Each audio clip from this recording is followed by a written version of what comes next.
Welcome to the Pasho Perspective, a place where I share my perspective on everything in the space between life and death. I'm your host, Pasho. Well, my beautiful Pachos Chachos, I think it is time for the story of when I met my beautiful wife. Before I could tell you, however, about the date, I first have to tell you where and how we met, and the circumstances as best as I can to that point. So, I had been single for a while, and I had dated many people, we'll just say that. And although successful to an extent in most of my relationships, obviously, until I met my wife, none of them were substantial. I had attempted to be everything but myself for ex-girlfriends. I stopped smoking. I stopped drinking. I even attempted to stop being funny because one of my ex-girlfriends thought it was too ostentatious. I played the pious man. I played the atheist. I played the rock and roller and everything else. And I did everything except be myself. And so in my last couple attempts at dating, which at that time I was using Match.com, I tried to do that. I stopped trying to perform and be what I thought they wanted me to be. And I decided, you know what, if they're going to fall in love with me, it has to be me. And so I wasn't going to put up a front anymore. So that was how I was going to approach things with my wife. I was going to reveal to her who I was. So now how did I meet my wife? Well, I didn't meet her on Match. I, after a year, saw that really it was just a hookup app. Nothing really substantial. And so I switched over to eharmony. And again, this isn't an advertisement. I don't get paid anything for them, but my wife and I, at least for now, are a success story from eharmony. And it's pretty funny. My wife had been in a relationship with somebody for, I think, 7 or 8 years. And they had just recently broken up. And so my wife, not that she wanted to play the field or anything like that, because she certainly isn't that type, but she expected that it was going to take time to find somebody of quality. And so she had prepaid for an entire year. And in the first week of her signing up, it was actually the end of my 3-month subscription. And before eharmony matched us up, I got verified and paid the extra money. She did the same thing. So, I kind of knew she was serious. I was very straightforward in my profile. I think it said something like, I want everything, all your time, all your love, but I promise I'll give you all of mine, which, completely works out because my wife's love language and my language is both quality time. And so, we just love being with each other. We don't even have to say anything, just hearing her breathe next to me. It's wonderful. So anyway, back to the story. So I had just finished, or in my last week of finishing, as I mentioned before, a 3-month subscription. And prior to that last week, I kind of had a personal moment with my father. And I hate to say it, but I was so bold as to offer up an ultimatum. Can you imagine? My feeble self, although I was younger and definitely dumber than I feel like I am today. But the ultimatum was, Lord, if I can't find somebody to love soon, then I'm going to take it as a sign that you want me to just drink the Kool-Aid, continue playing the field. I think I had dated about 100 women at that point. And so I thought that's it. I'll be the next Kareem Abdul-Jabbar or Magic Johnson or Kobe Bryant. Too soon? I'm sorry. The man was a great guy, though. I love a redeeming story, and he certainly was that. And so I won't razz on him too much, but that's a lot of money to pay somebody who you didn't have sex with when you were a married man. But anyway, back to the story. And so it was funny. eHarmony matched us up together. And I read her profile. I mean, I was absolutely smitten. She was articulate and she wrote a lot. Lots of girls, I don't think, put in enough time to really ask for what they want. It reminds me of Jordan Peterson's Rule 10, be precise in your speech. Be exact in what you want and you'll get it. And that's why, I wasn't afraid to be so bold. And, it's funny, that phrase that I put, that I want everything all the time and I'll give you the same. I could tell, I'm not too terrible on the eyes. And at that time, I was younger and a little more handsome perhaps. And I could see, the views, the daily views, and I had a lot of daily views, but I tell you what, I think they read that line and they were like, no, that's too much. It's too much commitment, which is ironic because you're paying and investing to get into a commitment. But anyway, my wife was not deterred and I emailed her and she emailed me back and we went back and forth, and she had some pictures that I really liked that were a bit cheeky, and I'll just leave it at that. And the way she held her dog, the way she smiled with her family, I mean, I thought this could be something.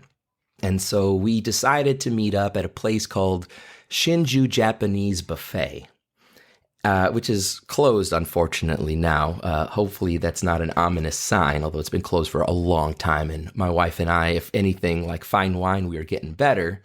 But it was very nerve-wracking. And so before I get into that story, let me rewind a little bit more into the afternoon where I'm still living with my parents and we're having lunch together. And I'm a little excited, and I think they could tell. And so they asked me what was going on, and I told them I have a date with a girl where I really think it could be something. We've been, messaging back and forth. And so they were like, oh my gosh, that's great, and they prayed. I'm sure they prayed that it would work out because by this time I'm like 32 or something. So it'd been taking a while. And so I'm there in the front, right? She sends me a text message on my phone that she's in the parking lot. So I go outside to meet her. And the first time I see her, man, what a knockout. Young and beautiful and vibrant. She had a way about her. She was wearing a Marilyn Monroe shirt, real casual, but also very pretty. And she had makeup on and everything. And so, I opened the door for her. She comes inside. I already had told them that I was waiting for someone, so they had the table ready. And we went straight to the table. And so here's where the honesty began. As I have mentioned earlier, needed this to begin in a style that was true to myself. So when the waitress, a young Japanese girl, came to our table to take our drink order, I asked, who wasn't my wife at that time, but is my wife now, if she would like to join me in some nigori sake, which is the unfiltered, creamy style of sake that you serve cold. And she said she'd never try, but she would try it with me. And so the waitress went off and went to go get the bottle. And so we had some light conversation, and the waitress came back. And what you have to know about this sake is because it is unfiltered, it requires shaking. And so I asked the waitress, before you open it, could you please shake it? To which she started shaking it as if it were a bell, holding it from the top and swinging the pendulum underneath it, which I am quite sure sufficed for the job. However, I felt at that moment that it would be an interesting segue to show my humor. And so I asked the young lady, would you mind using two hands? So she puts two hands on it. at the top, again, ringing it like a bell. And I interrupt her quickly and I say, no, no, no, no, no. Would you mind putting one hand on the top and using the other hand on the bottom? And instead of shaking it side to side, you shake it up and down. So that's what this beautiful, naive young lady did. She put her hand on the top stem. She put her other hand at the base of the bottle, and she started to shake it up and down. And I started to tell her, yes, that is very good. I look over at my wife, and the expression on her face was a little nerve-wracking for me because I thought, crap, did I go over the line? But then she started to giggle after the waitress put the bottle on the table and walked off. The young lady, I don't believe, had any idea as to how I used her as some kind of foreplay with my wife to show her that I am a funny, interesting man. But my wife certainly picked it up, and she didn't mind. She thought it was pretty funny. Certainly had never met another man who had ever done anything like that. And so that's how our date started. We were at a buffet, as I mentioned, a sushi buffet at that, and they had crab legs, they had mussels, they had all the good stuff along with the sushi and sashimi.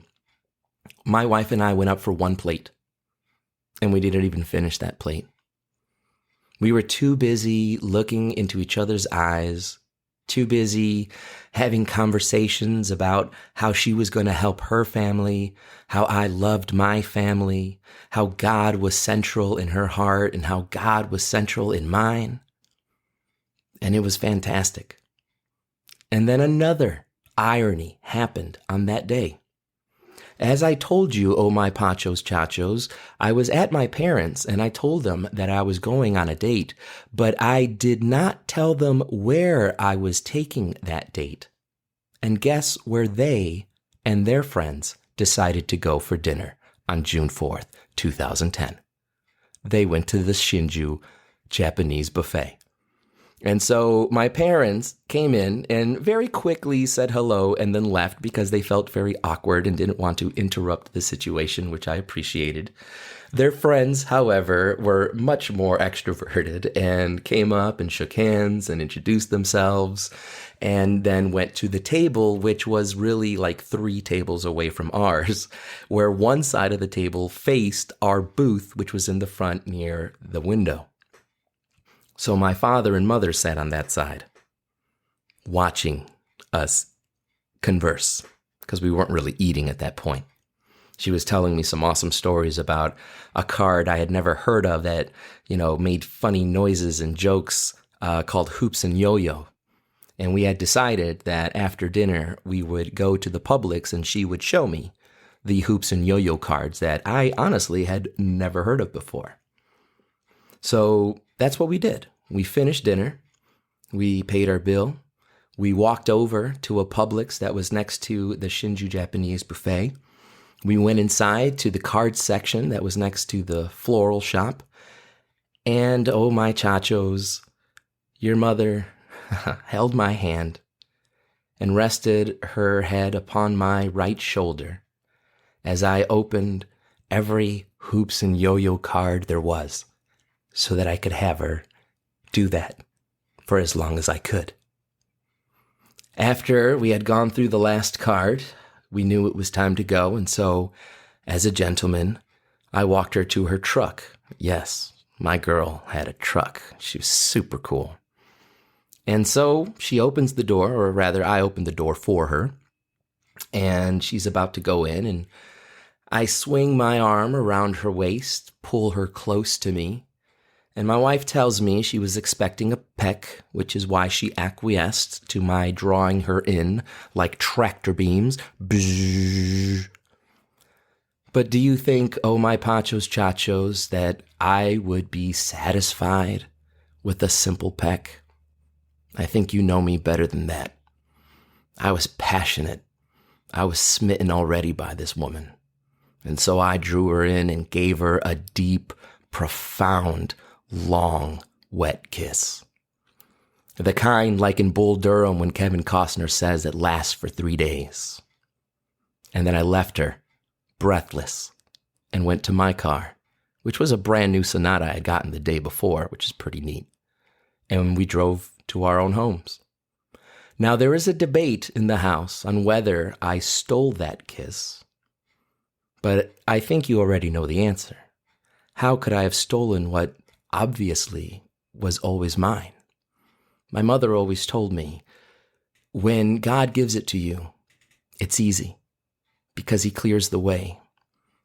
And Lord, if that isn't true, you have made this home such a blessed home with your love and our children's love. And it just magnifies more every single day. So the next day, because I still live with my parents, we were at the breakfast table. And last part of the story, my father sits down next to me, and I believe he placed his hand upon one of my hands, and he looks me in the eye with a smile I will never forget. And he says, "I like her." And I said, "Oh yeah, why?" And he said, "Because I got to see the way she looked at you when you were talking." He said, "I like the way she looked at you. I could see she really likes you. And if you're smart, you'll never let her go." Well, Father, I have not done that. I have not let her go. Because you were right. She was amazing. She is amazing. And thank you, Lord, for bringing her to me. Well, my Pachos Chachos, thank you so much for spending time with me. I hope you appreciated that story. If you enjoyed it, please hit the subscribe button, share it, like it, leave me a message. Let me know what you would like me to talk about some other time. But until then, I'll talk to you next week. God bless. Bye-bye.